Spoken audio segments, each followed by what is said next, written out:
What I am about to tell you happened when I was 19 years old and a sophomore in college. At that time, I was a very fit kid living in Florida. My residence was in a rural part of the state. My house was surrounded by trees, and it was a long walk from there to the nearest bus stop. I usually used to jog the whole way and then take the bus to the university, since I didn't have enough money to pay for on-campus housing. That day I was late for class about 5 minutes or so, but it was enough to earn me a disapproving look from the professor. I took a seat and started to prepare my notes. I was opening a book when I overheard a group of students next to me talking about some illicit sites on the internet, and one of them was bragging about having ordered some weed and LSD. I was quite interested in what they were saying, but not about drugs, but about how there are other things on the internet that you can't find with the typical search engine. As the class was about to end, I overheard one of them telling his friend what he should download a search engine called Tor, as it would allow him to access that part of the net that is not easily visible with any other browser, and he said he would meet him later to do it. I paid attention to the whole conversation unnoticed, and was completely intrigued by this touristy browser, even writing its name on a page in my notebook to look it up later. I finally finished my classes for the day and started back home. I took my usual route, jogged to the bus stop, took the bus to the station closest to my house, and ran the rest of the way back. This was my everyday routine when leaving the university. I entered the house and ran to my room, curious to know what they were talking about. I turned on my computer, looked directly for the Tor browser, and installed it. Before continuing, I did some research on it and saw that it was better to install a VPN to keep my IP hidden. I also came across that this is where the deep web is, and that this is a place no one should visit. In short, something forbidden. My favorite phrase. Reading this, my curiosity got the better of me, and I decided to continue. I fired up the VPN, started Tor, and immediately found some links. I went to each of them, and they were the typical secret government pharmacies and the average firearms dealer. But that's when I opened the next link, which took me to a blank site.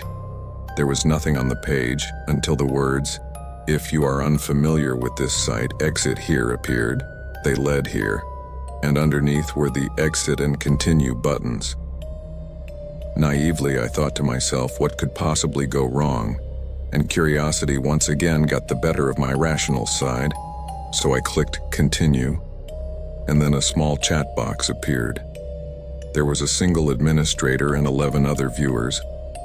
I decided not to type and wait and see what this was all about, and just as I looked away, a video popped up, and when I saw it, I was horrified. It was a man with his face flayed off, whose arms and legs were nailed all the way to a wooden wall. There was blood coming out of the places where he was nailed, and I immediately felt very sick. My stomach churned and I felt like throwing up. I thought this was just a cleverly edited video, but it looked too real. Suddenly, a door opened in the background slowly, and what appeared was a man in a mask that left me speechless. It was the face of the guy pinned to the wall, expressionless and blank. This was too much for me, so I decided to leave immediately. But when I tried, I realized that the exit button was nowhere to be found. These monsters disabled my close button, and then what I saw next in the chat made my heart drop to my stomach. "Why do you want to leave so soon?" I almost fainted when I read the message. How did he know I wanted to leave? But what happened next was even scarier. The admin posted a picture of me in the chat. This left me so shocked I immediately threatened to call the police, and that was the worst decision of my life. He threatened to come to my house and kidnap me. He also said he would cut my throat if I tried to resist, then proceeded to write my full name, the address of the house where I lived, the address of the university, and also the addresses and names of the other members of my family. And to top it off, he asked the man in the mask to show me what he would do to me if he came to my house. Then he started to run his knife across the poor defenseless man's neck, and not satisfied, He started to remove body parts like a butcher cutting up a carcass. This was so brutal and chilling that I quickly unplugged the power cord from the computer, pulled it out by the root, and destroyed the computer so that he could not be located. Although it was clear that he already knew where I lived, and so did my entire family. The level of panic I felt was such that I ran to the bathroom and vomited repeatedly because of my nerves. I thought to myself, how the hell could he find my name and address if I had a VPN turned on? As I was thinking about that, completely terrified, I felt a buzzing sound in my pocket that instantly startled me. My phone was ringing. I pulled it out of my pocket and saw blank caller ID. I immediately hung up, and what came next was a heartbreaking feeling.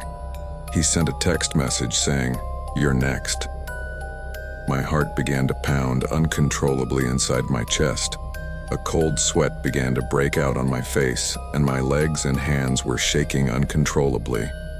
His words sounded like a sentence, and seeing what had just happened on the screen, this was not a threat to take at face value. For the next few hours, I kept a 9mm pistol hidden in my house, in case he made good on his threat to come after me. I stayed up all night thinking someone was stalking me and ready to make his move. At one point, sleep overcame me, but luckily nothing happened that night. The next day, I woke up a little nervous, but still went through my typical routine. Before leaving, I locked all the doors and windows in my house. I usually don't forget to do that. But that day, for obvious reasons, I took stricter security measures. I tried to convince myself that it was just a normal day so I wouldn't go into despair. So I tried my best to take my courses for the day normally.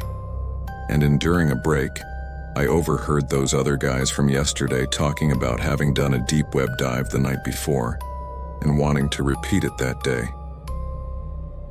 Unlike the day before, that afternoon I had zero desire to listen to anything they had to say about the dark web.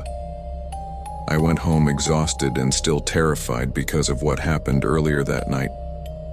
As I walked to the door, I sensed something was wrong, but I thought I was just being overly paranoid, so I ignored it. I tried to open the door, but it wouldn't budge. That's when I realized that the door wouldn't open because it was already open. At that point, I took a deep breath and thought, maybe I forgot to close it when I left. I hadn't slept well and I was very upset. So that could have been it, or that's what I told myself. I walked into the house, closed the door behind me, and immediately felt as if someone or something was watching me. I ran up to my room, grabbed the gun, and began to search the house, looking in the corners, out of closets or any other nook and cranny where someone could sneak in and stalk me. But there was nothing anywhere. I thought to myself that it was all due to lack of sleep, so I went for a quick shower and then went to bed. Once I fell asleep, I woke up 6 hours later to the sound of rustling and a thud that sounded like it was coming from the bathroom. I immediately thought it might be the deep web weirdo. My heart began to beat like a drum inside my chest, and I immediately went over in my head that I had closed all the doors and windows, and if anyone had opened any, I would have woken up instantly, as I am a light sleeper. Many thoughts were crowding into my mind at that moment, and none were encouraging. At one point, I plucked up my courage and walked to the bathroom, the place where the sound seemed to have come from, to check if anyone was there, but not before taking my pistol from under the bed. I slowly walked there, and then with a bang I opened the door, pointing the gun in all directions and more than ready to shoot anyone who was inside my house. But to my surprise, there was no one there. All there was a note on the mirror in capital letters, and written in what seemed to be blood, it said, "Look outside."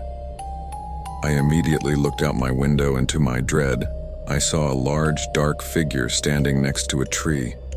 And if that wasn't scary enough, 2 other shadowy figures emerged from the other tree.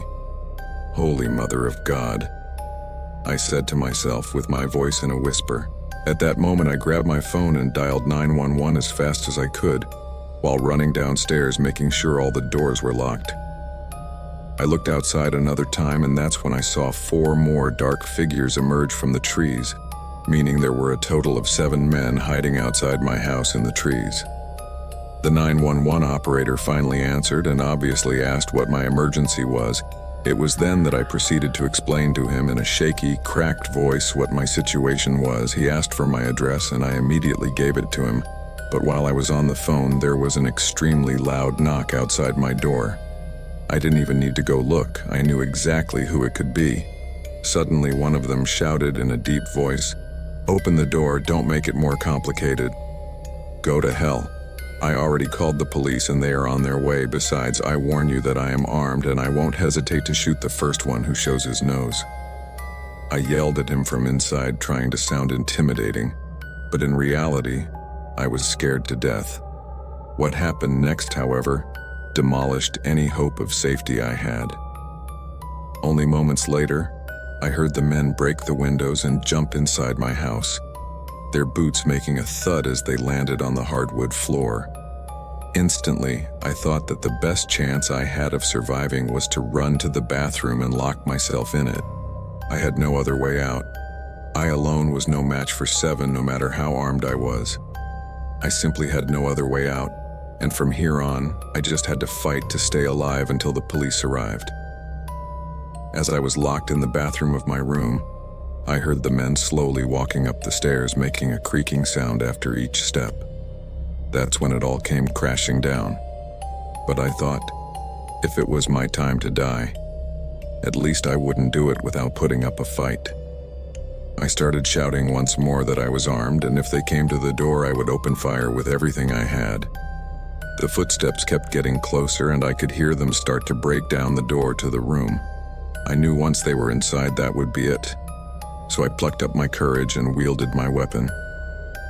If I am honest, my thought at that moment was to kill as many as I could and save a bullet for myself, because I would not give them the pleasure of torturing me to death either, as they were used to do with their victims. I would first take my life and die at least painlessly, and in a more dignified way than at the hands of those butchers from hell. However, that would not happen, for just then I began to hear the sirens and red and blue lights began to seep through the bathroom window. With the sirens now blaring as loud as they could, the men instantly ran downstairs and jumped through the broken windows and ran straight into the woods behind the house. The police saw the men running into the woods and sent a couple of officers with canines in pursuit. The rest went into the house looking for me and concerned for my safety. Fortunately, I was still alive.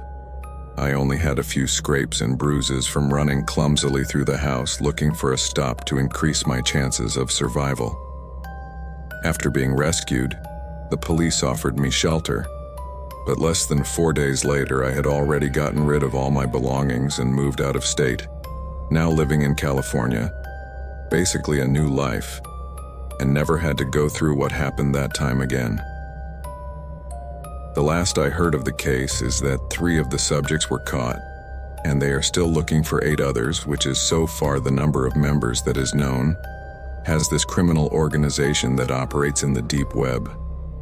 I am also very grateful to have come out of those situations alive. If I could turn back time, I would definitely never have entered the deep web, and if you are also thinking of doing so, I recommend you to think twice, because you may end up regretting it too.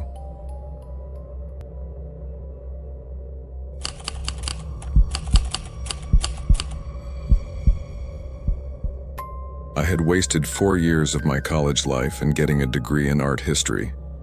I say this because when I finished, I had nothing but a useless piece of paper and a pile of debt. It turned out that there weren't too many job openings for someone in my profession who knew. I was looking for a job for the last 2 years, but everything I tried failed. I finally got a job at the local supermarket, but with a depressing salary, basically living paycheck to paycheck. It wasn't long before I racked up a huge credit card debt, and I knew I had to do something fast to get out of the situation. I thought back to my college days and thought about some of my friends who dropped out because they found a very profitable side job. Many of them tried to hide it, but I know they all became cam girls. I used to frown at this way of making money.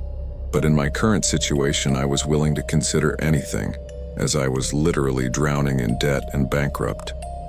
Without telling anyone, I started researching how to get into this, but the deeper I dug, the more I realized why I was against this at the time, and that is that I really found it demeaning.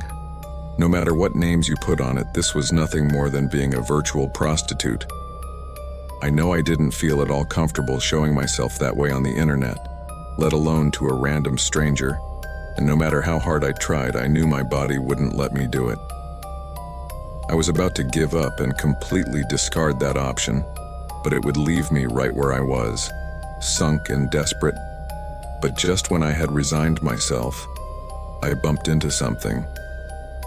This was a strange mini ad that went like this. Are you a cam girl looking to make a good income? Then sign up for Dripping Red Fantasies, where you can make and decide your own rules. The first thing I noticed when I saw the ad was that the gothic girl that was displayed in the ad was fully clothed. This got my attention a lot, because so far I hadn't encountered anything where I didn't have to expose so much skin. I tried to click on the link, but a pop-up message appeared in my browser saying, "This browser cannot access the link. Try the Tor browser instead." When I saw the words Tor browser, I immediately remembered a conversation I had in college about the dark web. I knew that browser gave you access to the deep web, and I also knew that nothing good came out of that place. The many horror stories about that site spoke for themselves, and everything in my body was screaming at me not to do it. But my determination grew stronger because I knew there was a chance that this link was what I was looking for, and I would stop at nothing to get it. I was so desperate for money. I was literally 1 foot away from being out on the street at that moment, so I didn't think too much about it. I installed the Tor browser and clicked on the link. I was immediately catapulted to a website called Dripping Red Fantasies and was shown a bunch of weird videos. I entered one of them, and the first thing I saw was a girl who, again, was moderately well-dressed. This one pulled out a needle and pierced her skin, and then I watched as her blood dripped down her body. This scene was repeated several times, and I noticed that she was not piercing anywhere important. As I continued to browse the website, I noticed that the other videos were almost identical, in the sense that they all involved blood. I watched another one where a girl was soaking herself in fake blood while talking flirtatiously to the audience. I was somewhat confused, trying to understand what I was seeing. But everything pointed to the fact that this site was meant to satisfy some people's gory fantasies. The so-called cam girls I had seen so far in these videos were not doing anything sexual. That is, not revealing anything of their body to their audience. It took me a while, but I finally figured it out. I remembered that a while back, I had read something about a sexual fetish called hematophilia, also known as blood play. And this, as the name suggests, is usually a blood fetish. People who have this sort of sexual deviation get turned on by the smell, sight, and texture of blood. When I discovered this, I finally understood what I saw and why the website was called Dripping Red Fantasies. As I finished with my exploration, I had a big smile on my face. I realized that this was exactly what I was looking for. It was perfect for me because I didn't have to get naked on camera, since the main thing the audience needs to see on this site was blood, and I wasn't afraid of needles or getting a little blood drawn. That night I went to bed with a smile on my face, as I told myself that I had found the answer to my problems. The next day, I immediately registered on the website, and it wasn't long before I became a content creator for this site. The money I made from the videos was incredible. I eventually quit my job at the local supermarket and ignored all the calls from the manager, who had given me the job with the intention of giving me help as she was my neighbor, and I had told her about my situation. She was a very nice person, and I knew she meant well. But at the time, all I wanted to do was concentrate on making more and more videos and obviously making more money. Things were going great on the website for a while, until one fateful afternoon in February, when I decided to post on the website to accept requests so that my viewers would pay me instant money to do whatever they wanted. In that new mode of making content for dripping red fantasies, I was getting requests like, prick your finger and smear the blood on your lips, or cut your thighs and let the blood run down your beautiful legs. I honestly had no problem doing these things, especially since my followers paid me very, very well to do so. I had been doing this type of live content for a while now, and each time the requests were getting more bizarre, but most of them I would fulfill without hesitation, because these guys were spending between $600, $700, and even $1,000 per request.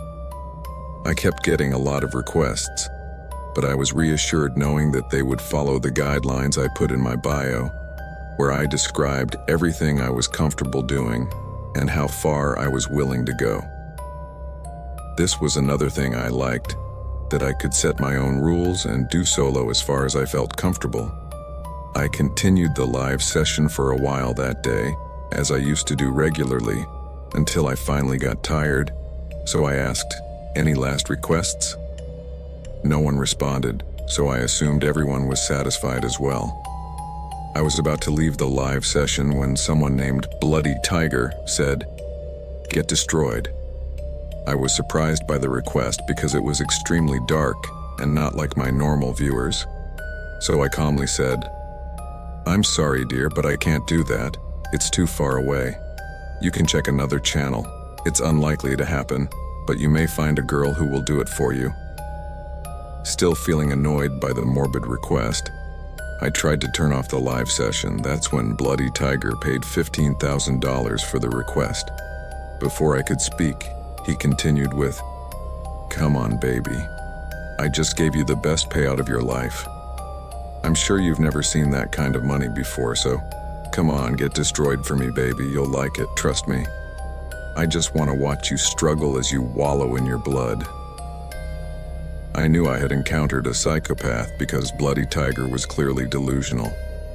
I then firmly told him, "I told you I can't. Get out of my channel now." Upon telling her this, her tone completely changed. "It's okay, bitch. I didn't think you'd chicken out after all that money, but I guess you're just a dumb bitch.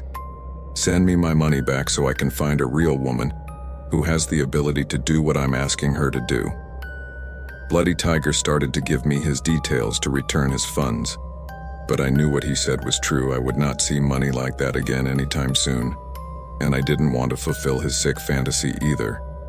So I was in a big dilemma, but one thing I did know, and that was that I wanted to keep the money, so my body acted without thinking. I cut the live video before I could return the money. I had never done this before, but I assumed he couldn't do anything to me because he didn't know anything about me, or where I lived, or who I really was, since I used a pseudonym at all times. I also thought to myself that with the huge amount of money he gave me, I didn't have to keep making videos on dripping red fantasies, so I deleted my account that same night and went to bed thinking about how many things I could do with that money. I don't know why, but I didn't feel guilty for stealing 15 grand from this guy. I told myself that he was a sick and evil person, so he deserved it. Besides, if he can spend that much on a random cam girl, he probably has a lot more money. A few days went by and nothing really happened. I almost forgot about the whole ordeal until another fateful day when my bubble of happiness finally burst in the most resounding way, and the consequences were something that scarred me for life. It was Tuesday and I had just come home from the supermarket. As I was putting things away in the refrigerator, I felt strong hands grab my neck and mouth. In a matter of seconds, I was violently thrown to the floor.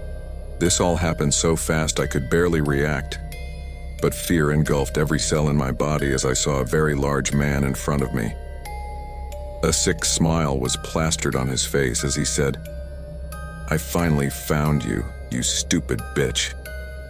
I froze in terror, because I knew whose voice it was and what he had come for. "Bloody Tiger," I stammered. Then the man said, I guess you're not as stupid as I thought."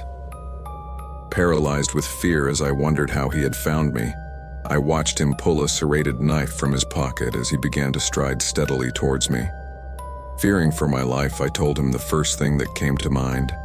I stammered the words, "Sorry for what I did. I still have your money. I haven't used it much, so please put the knife away and we can talk about it like adults." He laughed and replied, "Talk? You're nothing but a damn thief. You denied my request and then stole it from me. I'm sure you thought you'd get away with it, but no one gets away with bloody fucking Tiger. Please, please, I have your money. I'm sorry for what I did to you. I'll pay you back." I was completely desperate and scared to death. "You already took that money by force, so it's yours now. I'm not here for that. I'm here to get my money's worth back. Since my last request was not fulfilled, I decided to come and fulfill it myself." This man was a sick man, so I didn't doubt for a minute that he was being serious. At that moment, he clenched the knife in his hand and began to approach me. I knew what he would do. I could see it in his eyes. So I closed my eyes and waited for the inevitable. I was afraid to look at him as he plunged the knife into me. I immediately felt the edge of the huge knife sinking into my abdomen, and it was the most gut-wrenching pain I have ever felt to this day. I instinctively opened my eyes and brought my hands to the wound, as I watched the blood flow through it. I looked up and looked at him, beginning to feel the weakness from the blood loss.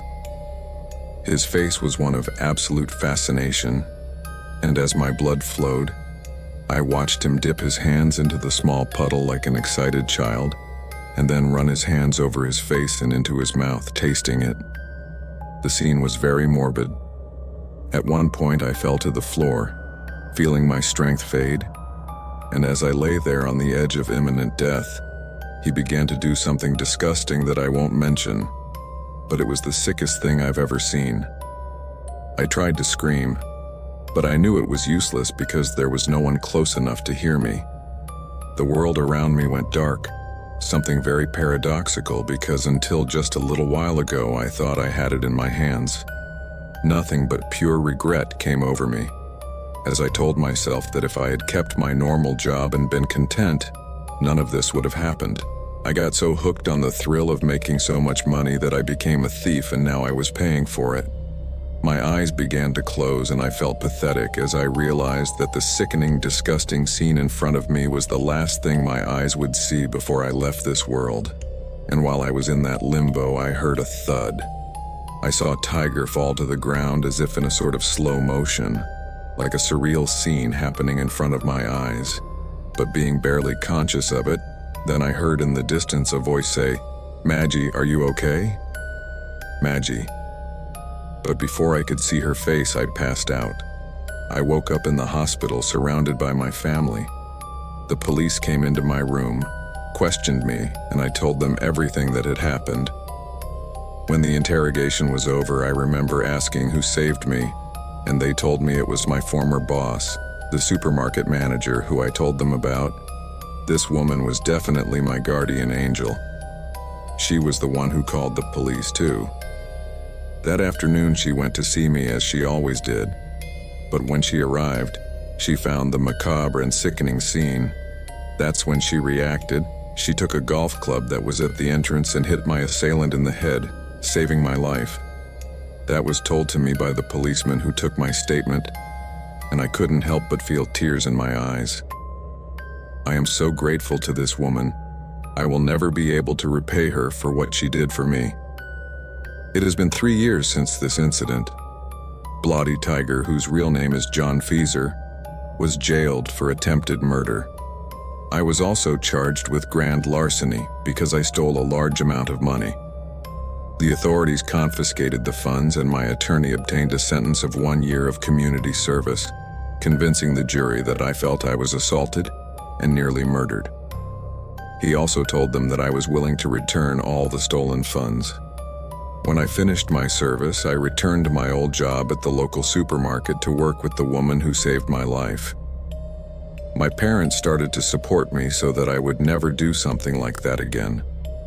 Although I am not making money like I used to, I am very happy, because I realized that, like everyone else, I was sometimes obsessed with making a quick buck and let it consume me and ruin my life. But now, I have learned to slow down and appreciate the good things in life with humility. This experience made me understand perfectly the saying, "Money is the root of all evil."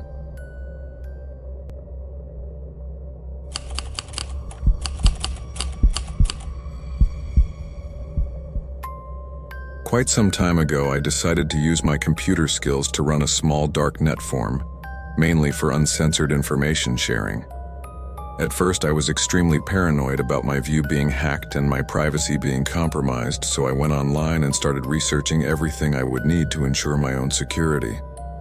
After many days of searching blogs, forums, and all sorts of material, I decided I was finally ready. I had no money, so I couldn't buy a VPN from the hosting site, so I decided to use my old laptop after all. I wasn't planning on running a major website, so after setting up the server and doing my best to shield it from attack, I put the site online. Everything went very well for a couple of months. Donations came in as the user base grew more and more. After about 5 months, the user base had become so large that I had to upgrade and migrate everything to a new PC, which I built just to host the forum. And from then on, everything seemed perfect, the site ran smoothly, and there were no hiccups with the migration. Until one day, when I got home, I noticed that the PC had frozen, i.e. it was not responding. At first I didn't think much about it, maybe a software error caused it, so I restarted the computer. And that's when it became clear to me that something was definitely wrong with the PC. It lit up and beeped several times. It didn't shut down, so I thought, okay, it's a hardware problem then. After a few hours trying to diagnose the problem, I finally figured it out, and it turned out that the edge had become corrupted. I took it back to the store since it was still under warranty. The customer service rep told me it might have just been a faulty stick. So when I got home, I replaced the rim stick and had the site working again in a few hours. Finally, everything seemed to be perfect again, so I apologized to the users for the downtime and everyone seemed to be happy. A few months passed. The forum had now been up and running for about a year, or maybe a year and a half. I don't remember exactly. But this is when it all started to get really weird. I finished working on a Friday. This was a beautiful day in the middle of summer, and I got home after a strenuous day. I had a quick bite to eat, and then sat down at my computer and realized I had a new message. As I opened the message, I realized that somewhere I had made a big mistake. I didn't know who the sender was, but the message had details of my name, address, bank details, passwords, private emails, private messages, everything, and almost every device I owned. Logically, I freaked out a lot and immediately disconnected the PC and turned off my internet. But little did I know that this guy, or whoever he was, had done his research very well. After a couple of hours of pacing up and down my room, I received a text message that read as follows: "I know all about you." The message was sent through some kind of internet messaging service, so there was no way to trace it. And then my phone rang. When I pressed the answer button, a voice said on the other end, "Don't talk, just listen. I know everything there is to know about you, and all I want is 2 Bitcoin, or things are going to get a lot worse for you. I'll text you the wallet details." The phone call ended as quickly as it began. I opened my laptop, checked my Bitcoin wallet, and saw that there was enough left over from the donations. It was what I needed to pay this guy, and I hoped that was the end of it. So I entered the man's details and set up the payment. But then my phone rang again. "Thanks for complying. Unfortunately, someone I know really likes you." After saying that, he hung up without further ado. Panicking, I tried to call the number back, but an automated message started playing. The number you have dialed has not been recognized. A few hours passed and I began to think to myself, well, maybe the last call was just for fun. It had been a long day, so I decided to give myself some bliss and crawl into bed. Around 2 a.m., I was awakened by the sound of banging on my front door. I jumped out of bed and turned on all my lights, grabbing a knife from the kitchen to defend myself. I slowly walked to the window and looked outside and could see someone standing next to a car. When they saw me, they got in and left. I ran to the door hoping that I might be able to get the license plate, but when I opened it, they had already turned the corner. Then I turned around and noticed an envelope lying on the floor. I picked it up, went back inside and closed the door. I also closed the curtains and sat down in the kitchen. Trying to control my nerves, I placed the envelope on the counter, stared at it for about half an hour, trying to muster up the courage to open it. Did these guys really come to my house? I thought to myself. After the 30 minutes were up, I decided that it was enough of delaying the inevitable, so I opened the envelope at once, maybe with much more force than necessary, but I was too upset. It was then when a bunch of pictures fell on the counter. All of them were of me. In some of them I was leaving my house, in others I was at the cafe I usually frequent, also driving my car. But the most chilling were the pictures in which I was sleeping in my room. My heart accelerated strongly, because this meant that these people had been inside my house and even inside my room, watching me while I was sleeping. Another disturbing detail was that the images had been edited by adding strange love hearts around me. Now I was scared enough. I didn't go back during that night, and when the sun broke the darkness, I decided to head to the police station and tell them everything. After all, I hadn't broken any laws, so I hoped they would help me, because I was really desperate. I didn't think too much about it and headed there, and after hours of explaining everything to them, they told me that there was nothing they could do at this point. Not only was I disappointed, but I had never felt so alone and helpless in this world. Now more than ever, I was afraid of what these people could do to me. I had no idea what I was supposed to do or expect, so I decided to delete everything from my laptop, my PC, and my phone. I gathered everything I needed, put it all in a bag, and decided to take off, just run away. Fortunately, I had a couple of friends that I knew I could trust blindly, so I called my friend Marco, and we met in a bar. We had a few beers and I explained everything to him. He offered me a place to stay and I accepted it without thinking twice, hoping to God that this really was the end of this whole nightmare. But I was definitely wrong. A few days later, it happened again. There was a knock on the door first thing in the morning, and Marco and I went out to find another envelope on the floor. Same thing, pictures of me sleeping, but these were of me at Marco's house. I couldn't believe it and started freaking out again. I felt like my heart was going to burst out of my chest and my head was going to explode. I didn't know what the hell else to do to get rid of these people. I had done everything they asked me to do. I gave them my money. What else did they want from me? Why did they keep tormenting me? I was about to have a nervous breakdown, or maybe I already had one. Then Marco said, "Dude, calm down. There must be something we can do. Maybe set a trap for them or something." After pouring me a huge cup of coffee, Marco and I went over numerous ideas, everything you can think of, from setting up cameras to setting a decoy. In the end, we settled on the idea of staying up overnight and setting a trap for them. The next day, we set up cameras throughout the house, filled the bed with pillows, closed the bedroom windows, and hid by the door. After a few hours had passed, we heard the lock on the front door rattle. At that moment, we knew it was game time. We left the door slightly ajar so we could see outside as it passed and as soon as they entered the room, we both sprang into action as quickly as possible.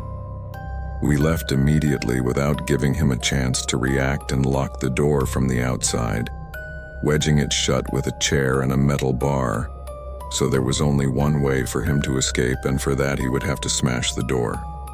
We could see his silhouette as he paced back and forth across the room through the window. It was really creepy. Marco and I called the police right away as we kept an eye on him. I thought I could finally end this and get on with my life, but just as the police arrived, we saw this guy pull out a gun, put it to his head, and without another word, pulled the trigger. The police burst into the house with the guns, but when they entered the room with the guns drawn, they only found the lifeless body of the subject.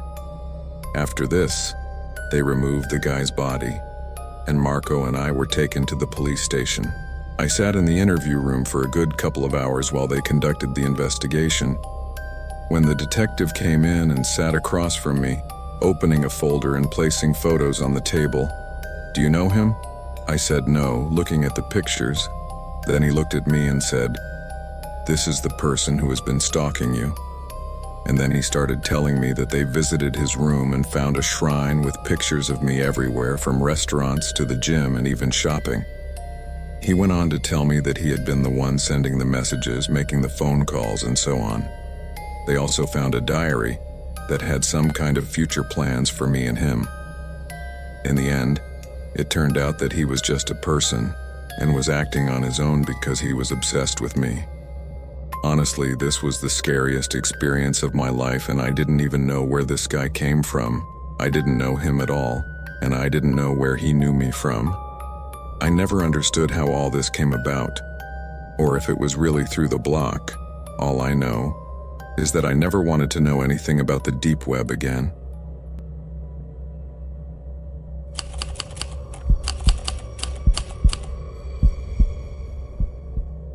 I've always hated going to the park, and it's not because I don't like nature or anything like that. It's because I can't stand seeing people playing with their pets. It just makes me want to puke. I know you're thinking that it's not possible that someone could be disgusted by an innocent pet, or something as cute as a squirt even. It's something I'm used to. There are many people who have judged me for this. But that's only because they don't know my story. And I assure you, after listening to this morbid and terrifying experience I went through, you won't look at animals the same way again either. My name is Travis, and this horrible experience happened 6 years ago. I was 21 years old at the time and fresh out of college. It was Thursday that day, and I had gone to the grocery store across the street from my apartment to buy some groceries. I barely had $10, so I bought very little. As I approached the counter, I saw the cashier, Kaiki, staring at me. He and I were not friends, but we knew each other because he lived near my house. At that moment, I dropped the few things I bought. He looked at me and said, "I don't mean to pick on Travis, but I can see you're having a hard time financially, right?" I didn't respond because I was embarrassed, but he then looked at me with kind eyes and said, "There's nothing to be embarrassed about, Travis, but if you're willing to do it, I might have a job for you." Hearing that I was being offered a job piqued my interest immediately, and of course I asked him what I had to do and how much I would be paid.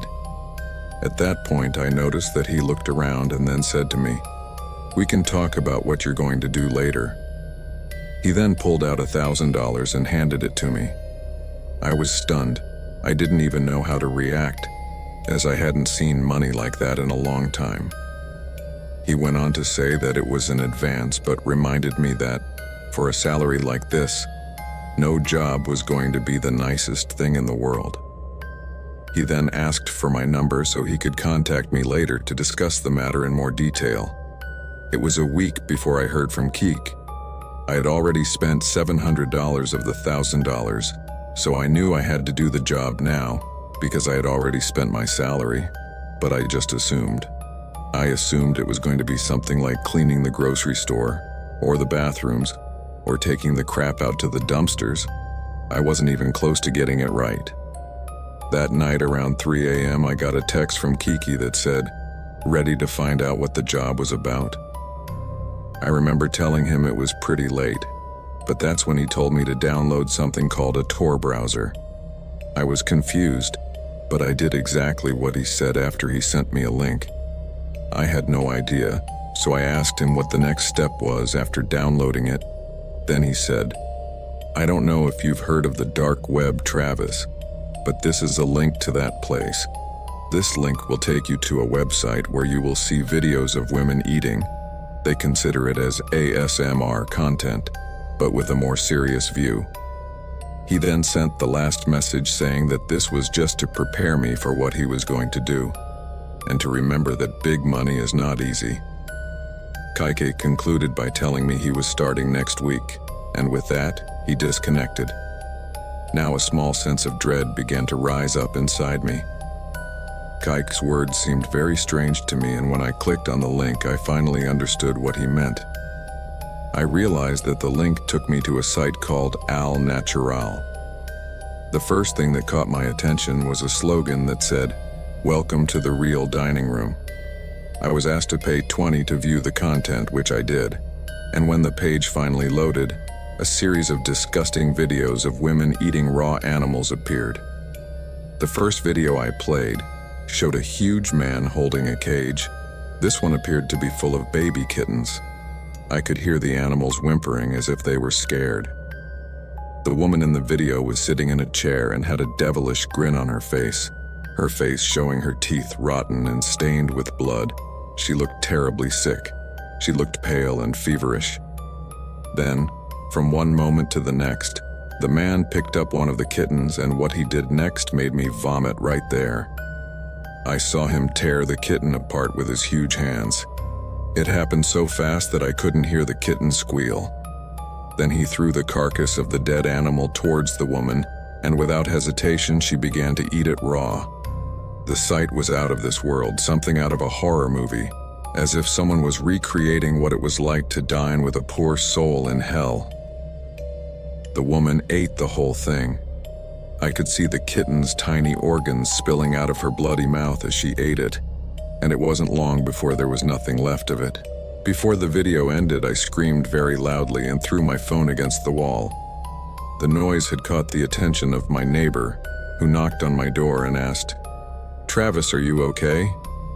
I didn't want him to know what had just happened, so I quickly replied that I was fine. I just thought I saw a cockroach and tried to kill it. But that was it. Fortunately, with that it went away. I couldn't sleep that night. I was deep in thought. I finally understood why Kike didn't tell me about the job before paying. And I also understood why he paid so much, since the video I saw had over 15 million people paying $20 to watch it. And there were many, many more. At that point, I knew I had made a terrible mistake because I couldn't do it and I couldn't pay the money back, so the next day I started avoiding Kike in the supermarket. After a week, I thought I had gotten away with it, but one night when I was walking to my house, I was attacked by two huge men, and the last thing I remember is that they put a white handkerchief over my nose. I woke up in front of a camera. I was surrounded by bright lights that made it impossible for me to distinguish my surroundings. A man walked in, and with one look, all my suspicions were clear, as he was the man who was tearing animals apart in those horrible videos I had seen. And right after him, Kiki walked in with a sick smile on his face. "Why are you avoiding my calls, Travis?" I was really scared at that moment, but I immediately responded that I didn't mean to. "I can't do this, Kike. I'm sorry," I said almost as a plea. "Do you have my money?" he asked. Terror invaded me from head to toe because I had already spent half of it, but I said the first thing that came to my mind, "I don't have it, but I will pay you back, I promise." "Please let me go," I begged him. But he didn't even flinch. His face still had that smirk on it, and then he said, "I'm afraid we can't do that." "Then what are you going to do to me?" "I don't want to eat the insides of animals. That's disgusting, disgusting," I yelled very loudly, and the next thing was a thunderous slap in my face. Kike told me to stop being whiny and that they were just real eaters like lions. He told me that was eating the right way, straight from nature. We don't let our meals get contaminated by heat. We keep it all natural. Respect that, he told me, visibly offended. Once he was done, I asked him, "So are you guys cannibals?" And that's when he hit me again. "Don't associate us with cannibals. I and the 15 million people who tune into these videos, we are much higher than you. We are enlightened. We are real eaters." I didn't speak anymore because I was afraid I would get hit again. He was furious with my comment, and this could end very badly for me. After that, he motioned to the huge man standing in the corner of the room. "It's time to begin," he told him. And as the huge man picked up a cage, I began to recount the last moments of sanity I was going to have that night. The creature in the crate squealed as they pulled it out, and as they brought it closer, I could see it was a huge sewer rat. The animal struggled, but it was useless as the man began to pull it away. It wasn't long before it broke in two. The man walked towards me with the carcass of the dead rat. I tried to run, but that's when I realized I was pinned down. He finally caught up to me and tried to push the carcass through my mouth by force. I screamed and resisted, which led to him hitting me again, but this time it was quite hard. My vision had become blurry, and I felt my mouth being forced open as they shoved the corpse and hairy carcass in and down my throat. No words can describe what I felt, but I felt like I was tasting hell itself, as different things that I assumed were the animal's organs rolled down my throat. I felt like I was choking, and then I began to vomit profusely, but that didn't stop them, as they just kept doing that until they finished the animal, and almost finished me as well. Just after 30 hellish minutes had passed for that nightmare to end, I stood there in silence, because I had lost all will to fight. They untied me and took me to a small room, where they kept me locked up for a while. I vomited all night and stayed there between my humiliation and my vomit until the next morning. These psychopaths held me hostage for almost 15 days, and all those days, they only fed me live animals, from sloths to puppies to baby birds. Each one was worse than the last. It wasn't long before I started to feel really bad. It was what I assumed was a Friday, and then I started to hear loud noises from outside, followed by hope, the sound of a police siren. My soul was filled with hope, but just as I was about to say, "I'm here," I began to convulse. The last thing I remember from that night was being surrounded by police when I finally passed out. I woke up in the hospital with my mom, a doctor, and my neighbor around me, all standing and looking at me with horrified faces. The doctor started telling me how lucky I was, because there were so many harmful things in me. Bacteria like Salmonella and Listeria, which are normally found in raw meat, were found in my system. I asked my mom how the cops found me, and she said that my neighbor had noticed that I had been missing for a few days and had called the cops, which led them to track my phone, and that's how they found me. I was very grateful to my neighbor, Mr. Victor, for saving my life. Some policemen came in and asked me some questions. I told them everything I knew. Then they told me that I was lucky, as they found more than 70 people in the warehouse and half of them were dead. They told me that the case was still ongoing and they were trying to get to the bottom of it. At that point, I knew there was nothing they could do, as over 15 million people were real eaters, and there was nothing anyone could do to fix that. It's like the drug business. If someone is willing to use, there will always be someone willing to supply. It's been 6 years since this incident. I moved back in with my mom, and I have to say that even with all the therapy I have received, nothing can take away that trauma. I can't eat properly because I only eat when I need to. I also can't look at animals properly because every time I see a dog or a cat, while people see the beauty and tenderness of these animals, all I really see is their insides.